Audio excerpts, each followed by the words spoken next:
Hey, this is Jamey with Stonemaier Games, and today I'm going to talk about one of my favorite things, which is the latest Magic the Gathering set, Theros Beyond Death.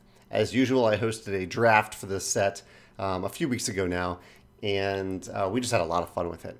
There's one mechanism that really stands out in this set, and unfortunately, none of the cards that I have left, because I gave them all away, have that mechanism. There are some really cool cards in this set, but none of them have the mechanism that I'm going to be talking about. I'll just put some of these on the screen so you can see what this set is all about. But the mechanism that I really loved in this set is called Escape. And Escape basically reads like this. And here's an example from the Underworld Rage Hound I have up on my screen here. It says, Escape, pay 3 colorless mana and 1 red, and exile 3 other cards from your graveyard. So there's 2 separate costs there to do this. And if you pay that cost, you may cast the card from your graveyard for its escape cost. So think about that for a second. You're basically casting a card as if you're casting it from your hand, but from the graveyard instead. And it means that, say you've played a card, and say you played a creature card and it dies and it goes to your graveyard, you can just cast it again. And then maybe it dies again, you can cast it again. You can continually cast it as long as you can pay that cost, and in this case, exile 3 other cards. And a lot of the escape cards have that exile cost. You're exiling something, so you're getting cards out of your graveyard, limiting the number of times that you can do it.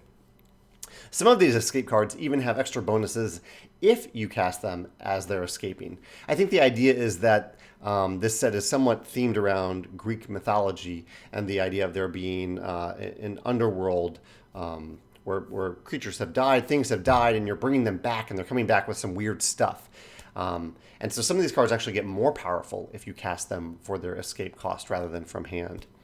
But I just really enjoyed this mechanism. It was really nice to draft around to see, okay, I'm playing this awesome card, and oh, someone countered it or it got killed, but I can bring it back.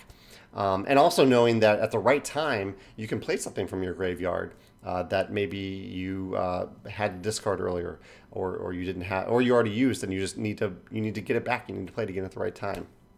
Just a very satisfying mechanism.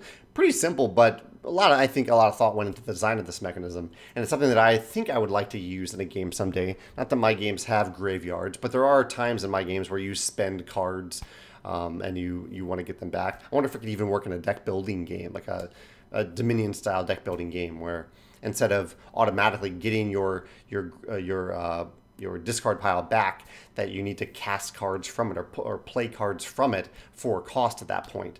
So instead of playing cards for free, you then have a cost on those cards because you've used them for their normal costs. I don't know. I'll probably do something with it someday. But yeah, Escape, that's my favorite mechanism in Theros Beyond Death.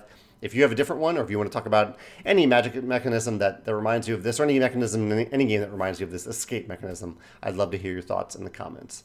Thanks.